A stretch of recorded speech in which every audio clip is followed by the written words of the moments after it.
Welcome to ETHDam, to ETHDam, to ETHDam, to ETHDam, to ETHDam. With cards, and the Pro app is a very important part of that. You're plugged in? Great. Going to give you a microphone. Please make sure to hold it in the middle, and then you'll be off to the races. Please give it up to Shady. Woo! Hi, guys. My name is Shady. I'm the co-founder and CEO of a company called Holonym. We're building out an open framework called Human.Tech.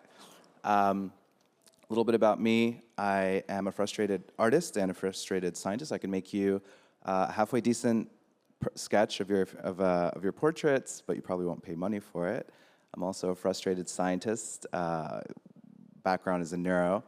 Got really tired of trying to make it work in academia. Did a little something called DeSci a couple of years ago. I'm really interested in coordination tech.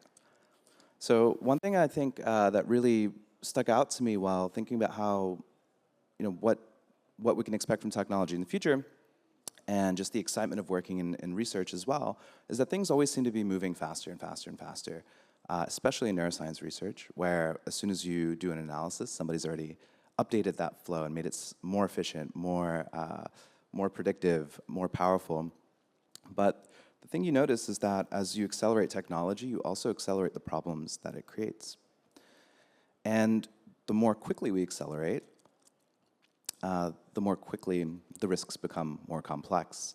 So we've been doing a bunch of workshops over the past couple of years, kind of in parallel with DAC workshops, or differential acceleration workshops. And one thing we've noticed is that all of the main risks that people will point out to for society today are all overlapping, right? They're all kind of the same thing. Whether it's infrastructure risks, whether it's political risks, whether it's social freedom risks, whether it's physical risks like pandemics or conflict. And what's really missing today, specifically when it comes to thinking about technology and the risks that emerge, is a unified framework. So who here has heard of differential accelerationism or DAC? Anybody in the crowd? Okay, so like about a quarter. Okay, that's great. So I'm gonna go a little bit more detail. So DAC is a direct response to the effective accelerationists. So think like the Andreessens, the Peter Thiels of the world, that believe that we should push technology as fast as possible and not worry about the collateral damage that's incurred, because it doesn't matter. Once we get to the end point, everything will be keen. Everything will be peachy keen. We'll be all good. Now, that's a bit of that's a perspective you can take, right? That's a position you can take, and maybe there's some legitimacy to that as well. But a direct response to that was penned by Vitalik Buterin about a year ago in a pretty delightful essay. I highly recommend reading it, called My Techno-Optimism, where he discusses why accelerate technology without any sort of foresight or capacity for mitigating against its risks. So instead of accelerating blindly, why don't we differentially accelerate technology that reduces existential risk? And so you can break this schema up into two rough categories. One is in the world of bits, which is what we'll be talking about today, and the world of atoms. So briefly, world of atoms is going to be anything in the physical world. So for example, like viruses, pandemic preparedness, say biosecurity, maybe even like defenses against nanotech in the very far future to prevent everything from turning into gray goo by accident. And the macro. So macro would be things like better ways to defend against nuclear holocaust, or better ways to defend against infrastructure collapse. But the really, I think, exciting bit today, and what we can really do a ton with the technologies that are being built in this room, is in the world of bits.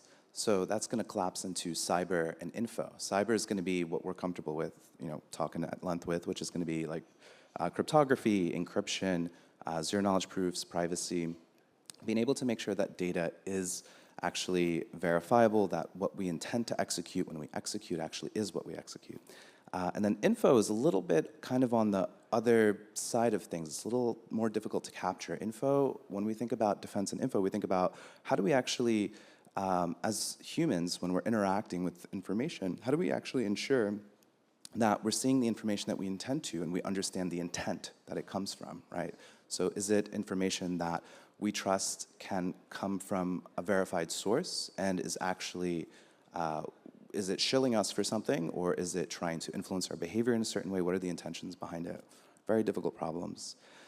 In Vitalik's paper, he comes up with a couple different examples of how this is being put into practice today, or what like an ideal version of this could look like. So, I think we could all agree that one of the most, I think, common important topics in the past 5 to 10 years has been, how do we actually communicate online in a way that we can have hyperforms of collaboration, where we can freely exchange information as quickly as possible to converge on difficult problems, to have the debates that need to be had. So privacy is really important for that, but also so is making sure that you're actually interacting with people that have stake in the game, right? Actual real humans. So one potential way we could do this is, for example, roll up a social network into a blockchain that uses zero-knowledge proofs. For one, proving personhood for individuals, that when they enter the social network that that they are a real person. And then two, you can create a link of, say, for example, social posts that are that can roll up into the other, and you can prove that they come from the same person. You can have some, say, like community notes running in the back end that effectively can govern, say, for example, abuses on the platform, right? People that are, say, for example, purposely perpetuating misinformation, or perhaps deviating from, say, a sub-community's goals, and those can be set into the contracts of that social contract of that community.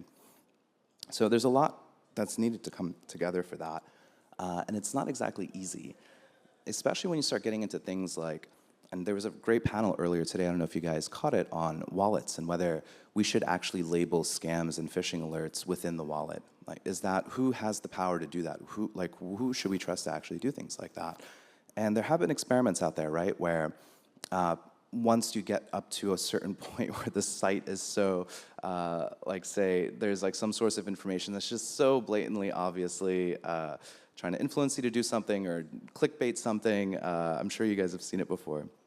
So there's some browsers now that actually have these built-in pop-up warnings that say, hey, like, if you're going to this site, just know this has been overwhelmingly suggested by many, many people that this is a bad site to go to, and it's probably going to get you to do something you don't want to do.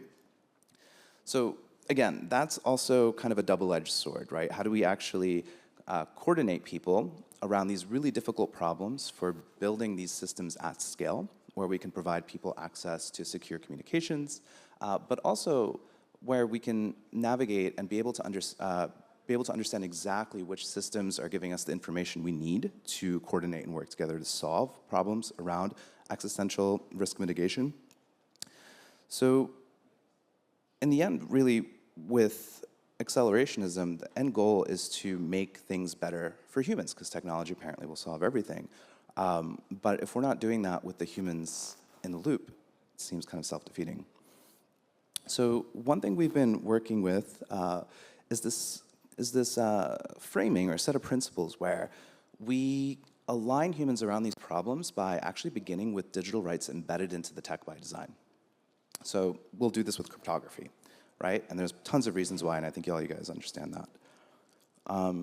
And it's not enough to just say that you're going to do these things, right? It's not enough to just say, hey, we're going to embed cryptography into, we're going to embed digital rights with cryptography. We need a really specific set of schematics and frameworks, and we need to make this set of schematics open source and something that can be used to guide development across a feature of different use cases or worlds, right? Not just our little niche or our little hackathon. So this is what we call the covenant for human alignment. The covenant, you could think of it as this kind of like sprawling open framework of somewhat loosely connected artifacts. They could be user documentation, it could be artistic pieces, short stories, etc., that are all linked together by a set of principles that have been iterated upon by a community, with the specific goal of hardening digital rights for privacy and security. So if you want to take a look at the covenant, you can scan the QR code. That's the IPFS CID of the last version. That was frozen by the community.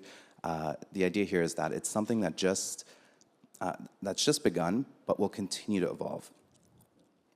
A couple of the principles that have bubbled up from the covenant are things like, for example, universal personhood, right? That your status as an individual with certain, let's say, affordances for agency within a digital framework shouldn't be issued by any institution or any individual. These things should just be inherent. And we should have public service protocols that allow people to recognize and signal their personhood. Inalienable ownership is actually a really critical thing as well, and that starts with self-custody. You can't have the two without the other. And of course, privacy by default. So how do we design systems where opt-out is the kind of action, the activation energy you need, right, to interact with the system, and things are just private by default until you decide otherwise.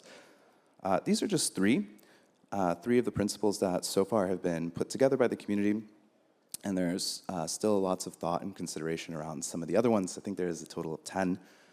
And one thing we've been, as a company, focusing on is how do we support the framework that's coming together around human-aligned technology so that we can accelerate technology while mitigating existential risks. So part of that is an open framework for keys, wallets, and identity to underscore those first three principles. This is rooted with a network we call the Human Network that allows anyone to prove personhood while also generating a key for self-custody securely. And this is a key that's able to be recovered even if you, say, for example, delete the browser session that you're in or lose the private key, because the key is derived not from randomness, but from human attributes.